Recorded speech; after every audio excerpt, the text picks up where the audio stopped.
সকাল ৯টা থেকে দুপুর ১টা পর্যন্ত সংসারের কাজ প্লাস রান্নাবান্না প্লাস পুজো সবকিছু আমি যেভাবে স্মার্টলিভাবে করে থাকি। শুভ সকাল আমার সকল মিষ্টি এবং প্রিয় বন্ধুদের।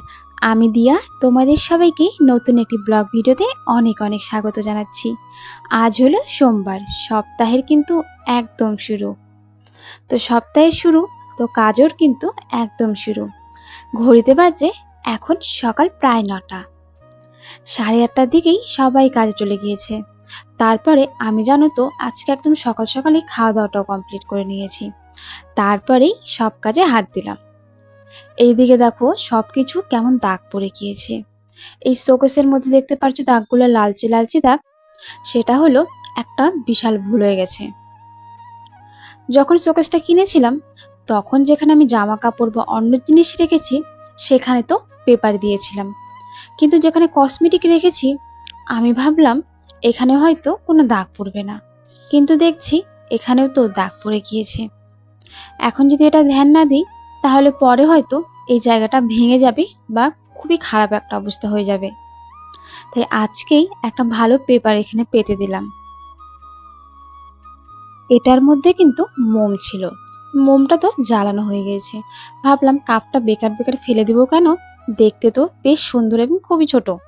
তো ভাবলাম এর মধ্যে কিছু রাখি, কি রাখি ভাবতে ভাবতে অনেকক্ষণ পর মনে হলো শ্যাম্পু দুটো তো এমনি নিচে পড়ে রয়েছে, এই শ্যাম্পু দুটোই না হয় এর মধ্যে রাখি, পরে কি রাখবো সেটা পরেই না হয় ভাবা যাবে। কালকে হাজবেন্ড নিয়ে এসেছিলো মাসের খরচ, তো এখানে চালটাও আনা হয়েছে। তো চালটাকে তো এখন ভালো করে গুছিয়ে রাখতে হবে, না হলে তো পুরো মাস চালানো মুশকিল হয়ে পড়বে।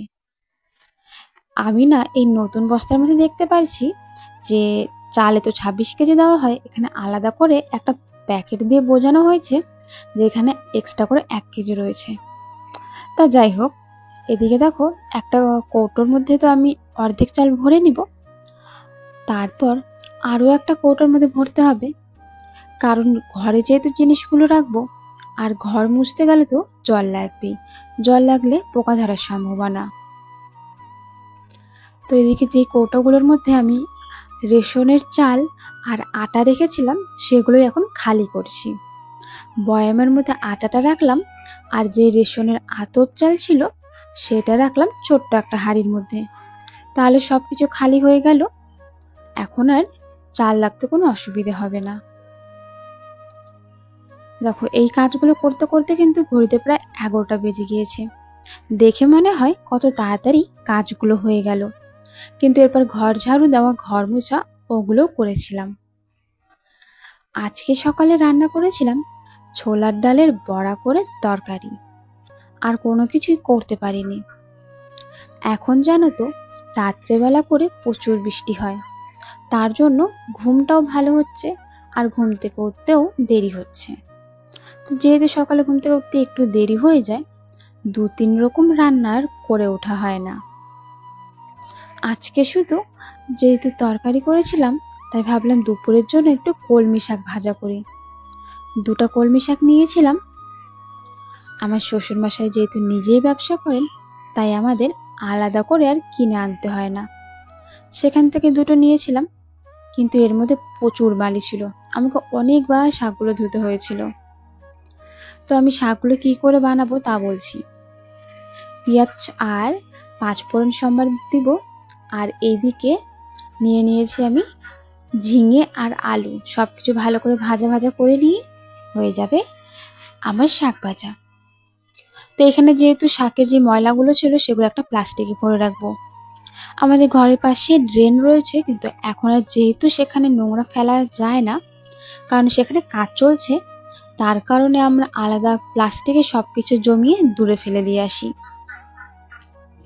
দেখো সব কিছু পরিষ্কার থাকলেই তো ভালো, তো আমরাও চেষ্টা করি প্রত্যেকটা জিনিসের সাথে সহযোগিতা করা। আর আমাদের কুয়োর জল উঠিয়েই তো সকল কাজ করতে হয়, কুয়োর থেকে একটু দূরে নিয়ে যেতে হবে জলগুলো ভরে ভরে।